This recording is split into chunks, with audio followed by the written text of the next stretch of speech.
ሰው ነው፣ ሰው አትግደል፣ ወንድምህ ነው የሚል እሳቤ በየቀኑ በየትምህርት ቤት ካልተነገረ በስተቀር በሚዲያ ብቻ በቂ አይደለም። አብረን እንስራ። እሱ ምርታማነት ላይ ስንዴው፣ ቡናው፣ ሻዩ ፕሮዳክቲቪቲ እንዲያድግ አርሶ አደር ማንቃት ማስተማር ላይ አብረን እንስራ። የትምህርት ጥራት ላይ አብረን እንስራ። በመንግስት ፖሊሲ ብቻ አይመለስም። መልካም አስተዳደር አብረን እንስራ። እናንተ እኮ ናችሁ የሁሉ ሰው አስተማሪ። ቅድም እንዳላችሁት ቀበሌ ላይ የሚረብሸው ወረዳ ላይ የሚረብሸውን ሰው ያስተማራችሁትን ሰው እባክህን ህዝብ አገልግል፣ ነውር ነው፣ ታሪካችን ባህላችን ብላችሁ ብትመክሩ ብዙ ሰው ሊቀየር ይችላል። አግዙ። እሱ ላይ እኔ ጋር ብትወረውሩ ጠጠሩን ብቻዬን አልፈታውም። ብንተጋገዝ ግን ሊቀንስ ይችላል። እንደነዚህ አይነት ጉዳዮች በጋራ ብንሰራ የኛን ሁኔታ ተገንዝበን ብዙ ዕዳ ያለበት ሀገር መሆን አውቀን ከኋላ ደግሞ አርፍደን ደራሽ ስለሆን ፈጥነን ቀንም ማታም ሰርተን ነገር እንቀይር ካላችሁ መተጋገዝ ይፈልጋል። አንዳንዱን እንመልስላችኋለን፣ አንዳንዱን እንፈትሻለን ፖሊሲዎቻችን። አንዳንዱን ግን በጋራ ካልሰራን በቀር በእኛ ብቻ አይመለስም። ካገዛችሁን ካገዝናችሁ ከተጋገዝን ግን በእርግጠኝነት ጊዜ ይወስዱ እንደሆን እንጂ እየተፈቱ ይሄዳሉ።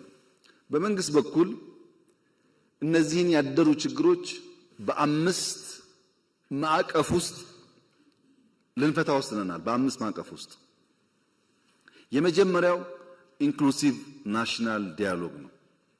ብዙ የሚያጨቃጭቅ ጉዳይ ያለን፣ ግን ቁጭ ብለን በንግግር እንፍታ፣ በውይይት እንፍታ፣ በመደማመጥ እንፍታ።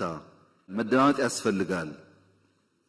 የአንዱ ፍላጎት ሲሳካ አንዱ ስለሚያኮርፍ አንዱን አስኮርፎ ደግሞ የተሟላ ሀገር መፍጠር ስለማይቻል እንወያይበት ነው ያልነው። በእናንተ እድሜ በአባቶቻችሁም እድሜ የኢትዮጵያ መንግስታት አንዳቸውም ቢሆኑ ጉዳያችንን በውይይት እንፍታ ብለው የውይይት አውድ ፈጥረው አያውቁም። ኢንክሉሲቭ ናሽናል ዲያሎግ በኢትዮጵያ ታሪክ የመጀመሪያው ነው። ለመጠቀም ያለው ፍላጎት ግን ውስን ነው። እንወያይ ይልሃል። እሺ እንወያይ ብለህ ስታቋቁምንም አይወያይም። ካልተወያየ ችግሩን ካልተናገረ ግን መፍትሄ ከየትም ሊመጣልት አይችልም። እና አንዱ መፍትሄ ያልነው እንወያይ። ስለምን? ደሞዝ ሊሆን ይችላል፣ መሬት ሊሆን ይችላል፣ ህገ መንግስት ሊሆን ይችላል፣ ስልጣን ሊሆን ይችላል፣ ድንበር ሊሆን ይችላል፣ ባህር በር ሊሆን ይችላል። ግን እንወያይ። በውይይት በምክክር እናድርገው። ስንመካከር አንዳንዱን ዛሬ አንዳንዱን ነገ አንዳንዱ ደግሞ እናቆየዋለን። ካልተመካከርን ቅደም ተከተል ይጠፋል። አንዱ ማዕቀፍ ውይይት ነው። እሱ ላይ እናንተም ሚናችሁ መጫወት አለባችሁ። ሁለተኛው ማዕቀፍ የሽግግር ፍትህ ነው። ተበድያለሁ፣ ተገድያለሁ፣ ተቀምቻለሁ፣ ተጎድቻለሁ ብዙ ሮሮ ስላለ አላየንም አልሰማንም ብለን ከምንዘጋ የሽግግር ፍትህ ብናበጅ በየጊዜው የተጎዱ ሰዎች ካሉ በይቅርታም በሽግግር ፍትህም ቢታይላቸው ለአንዴና ለመጨረሻ ጊዜ የትናንትናው ታሪክ ፋይል ዘግተን መማሪያ ብቻ አድርገን ወደፊት ለመንደርደር ያግዘናል እና የሽግግር ፍትህ እናበጅ። እንወያይ ብቻ አይደለም፣ ቁስል ባለበትም ፍትህ እናረጋግጥ። ሶስተኛው ማዕቀፍ በርካታ ሰዎች አኩርፈው ጫካ ገብተዋል።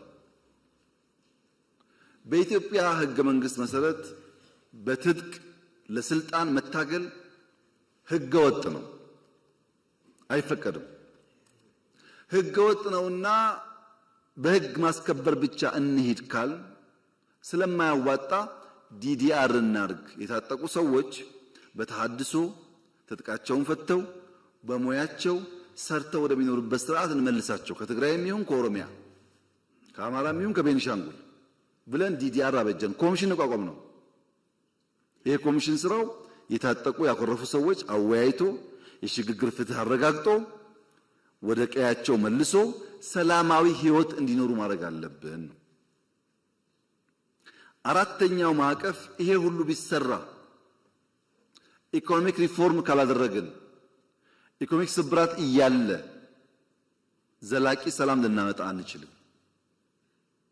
ሪፎርሙ ደግሞ እንደከዚህ ቀደሙ ግብርና መር ብንለው አያዋጣም። ብዝሃ ዘርፍ መሆን አለበት። ግብርናም፣ ኢንዱስትሪም፣ ማይኒንግም፣ ቱሪዝምም፣ አይሲቲም በሁሉም ዘርፍ ካልተንቀሳቀስን አንድ በአንድ አንደርስም ብለን ግብርና ላይ እንዳላችሁት እኮ ነው። የኢትዮጵያ ግብርና በኩታ ገጠም፣ በማዳበሪያ አቅርቦት ስፋት፣ በኢሪጌሽን፣ በዓመት ሁለቴ በማምረት ገና ብዙ ስራው ይጠበቅብንም። የሚጨበጥ የሚታይ ለውጥ መጥቷል። መካድ አይቻልም። በቡና በስንዴ በሩዝ መጥቷል። ገና ግን ብዙ ስራ ይጠበቅብናል። ጥያቄ የለውም እሱ። ያልታረሰ ቦታ ሰፊ አለን፣ ውሃ አለን። በስፋት በኩታ ገጠም በማሽነሪስ ምርታማነት ማሳደግ አለብን። ጅማሮ ግን ተስፋ ሰጪ ነው። በኢንዱስትሪም እንደዚሁ ነው። በቱሪዝም ትናንት እንዳያችሁት ነው። በጣም በርካታ ስራ ተሰርቷል። በአይሲቲም ተሞክሯል እንደዚሁ። ማይኒንግ ከዚህ ቀደም የተዘነጋ ሴክተር ነው። በዚህ ዓመት ለመጀመሪያ ጊዜ ላለፉት ብዙ አስርተ ዓመታት በኢትዮጵያ ውስጥ ነምበር 1 ኤክስፖርት ቡና ነው። ከቡና ቀጥሎ ያሉት ተደምረው ወደ ቡና አይጠጉም። ዘንድሮ ግን በኢትዮጵያ ኤክስፖርት አንደኛው ወርቅ ነው። ስለዚህ ማይኒንግ ያስፈልጋል ማለታችን ሰርቷል ማለት ነው። ከለውጡ በፊት እኔ ኮንታ ስመጣ 1 ኪሎ ግራም ሲሚንቶ ኮይሻ አልነበረውም። 1 ኪሎ ግራም ፕሮጀክቱ አለ፣ ካምፕ አለ። 1 ኪሎ ግራም ሲሚንቶ ለግድብ ግን አልተሰራም። አሁን ግድቡ እሱ ሁሉ ገንዘብ ነው ከእናንተ ላይ ተቀምጦ የሚሰራበት ማለት ነው። በነገራችን ላይ 27000 ኪሎ ሜትር አስፋልት ኮንክሪት ኮንትራክት ነው ያለው ኢትዮጵያ ውስጥ። ምንም ሳልጨምር 1.5 ትሪሊየን ብር ጠይቀውኛል። 1.5 ትሪሊየን የኢትዮጵያ አጠቃላይ በጀት 2 ትሪሊየን ነው። 1.5 መንገድ ጠይቋል። በጣም ሰፊ ቦታ መንገድ ስራ አለ። ችግሩ ምንድነው? ጥራት የለም፣ ሌባ ብዙ ነው እንደምታውቁት፣ ሲሚንቶ ይሰርቃል፣ ያይሰርቃል፣ ችግሮች አሉ። እንደ መንግስት ግን በጣም ትልቅ ሪሶርስ ነው ያለው። ግድቦች ነግሬያቸዋለሁ። በኢትዮጵያ ትልቁን አየር መንገድ ለመገንባት እየሰራ መሆን ታውቃላችሁ። ዲስ አር ፋውንዴሽናል ስራዎች። ይሄን ግን ተውት። ድሮ ነበረ ከሚባል ስራ 2-3 ላንሳላችሁ። ለምሳሌ ከአዲስ አበባ ጅቡቲ ባቡር ነበር ተሰርቷል ከለውጡ በፊት ታውቃላችሁ። ከአዲስ አበባ ጅቡቲ ባቡር ከለውጡ በፊት ሳይሆን ከለውጡ በኋላ እስከ ዛሬ 4 ዓመት ድረስ በሰዓት 20 ኪሎ ሜትር ነበር የሚጓዘው። 2 ፉርጎ ይዞ 20 ኪሎ ሜትር የምታውቁ ታውቃላችሁ ከየት የመጣችሁ። አሁን እንደምንም 60 አድርሰነዋል። 60 ኪሎ ሜትር ፐር አወር ፉርጎም ጨምሯል። ገና ይቀራል። ተሰራ ተባለ እንጂ የሰራተኛ ደሞዝ መክፈል አይችልም። እዳ አይደለም ደሞዙን አንድ በሉ።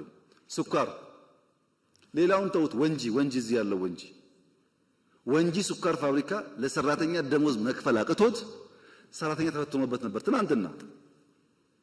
ለውጡ በእያንዳንዱ ጓዳ ውስጥ የፈታቸው ጉዳዮች በጣም በርካታ ናቸው። ወይም እኛ አልተናገርናቸውም ወይም እናንተ ማየት አልፈለጋችሁም። እናንተ ሲባል ድፍን ኢትዮጵያ ማለት ነው። እናንተ ብቻ አይደላችሁ። ከ13 ፋብሪካዎች ስኳር አሁን እንደምንም 7 ደረስን። 7ቱ ብቻ ነው ደሞዝ ቢከፍለው። ብድር ይመጣል ከቻይና እድገት ይባላል። ብድር ይመጣል እድገት ይባላል። በብድር እድገት እና ኳሊቲ እድገት ይለያያል። የኢትዮጵያ ኢኮኖሚ የነበረበት ሀብት ይታወቃል። ለባቡር፣ ለስኳር፣ ለምናምን ብሎ ከቻይና ሲመጣ ኢትዮጵያ አደገ ይባላል። ግን ፕራክቲካሊ ነገር የለም። ለዚህ ነው ኮመርሻል ሎን ይብቃ ያልነው። ማይኒንግ ላይ እንስራ፣ ወርቅ እናውጣ እንጂ ከቻይና ብር እያመጣን 10% ድራማ ነው አይሰራም ነው ያልነው። እንደ መንግስት አይደለም፣ እንደ ባለቤት ነው። ልማት አለ። ይሄ ልማት ደግሞ ዓለምን እያስደመመ ነው ያለው። ባካችሁ አይናችሁን ግለጡ። ዓለም እኮ የተደነቀ ያለው በኢትዮጵያ ስራ። ምን ለምን ትገረማላችሁ? ኮመርሻል ሎን ሳትወስዱ እዳ እየከፈላችሁ እንዴት ትለማላችሁ እኮ ነው ዓለም እያለ ያለው። እኛ ያልነው ምንድነው? ሀገራችን ነው ሱሙኒም 10 ሳንቲምም ከመምህርም ከውጭም ተሰብስባ ኢትዮጵያን የምትውለው አንድም ሳንቲም እኛ እያወቅን አትወጣም። ምን ለማው ለዚህ ነው። ይሄው የኃይለ ሥላሴ ቤተ መንግስት እኮ 50 ዓመት ተዘጋ። እሳቸው ሞቱ። ደርግ 10 ምናምን ዓመት ዘጋ። እዚህ ገባ አልፈልግም አለ የፊውዳል ስለሆነ። ኢህአደግ 20 ምናምን ዓመት ወይም 30 ዓመት ከኛ ጋር ተደምሮ ዘጋ። ከ50 ዓመት በኋላ ሰው አደሰላችሁ። ትውልድ ያድሳል። ዛሬ ጫካ ብሎ ቢሳደብ ዛሬ ምናምን ችግር የለውም። ትውልድ ባያዝ የለውም። በእውነት ያየዋል። ያኔ ሁሉም ታሪክ ይወጣል። ይልቁንስ እኔ ቢሮ ስገባ 59% የኢትዮጵያ ጂዲፒ ዕዳ ነበር። አሁን እኮ የውጭ ዕዳ 13 አድርሰነዋል። አትጠራጠሩ፣ በጥቂት ዓመታት ውስጥ ከ10 በታች ይሆናል። ዕዳ አናውርስም።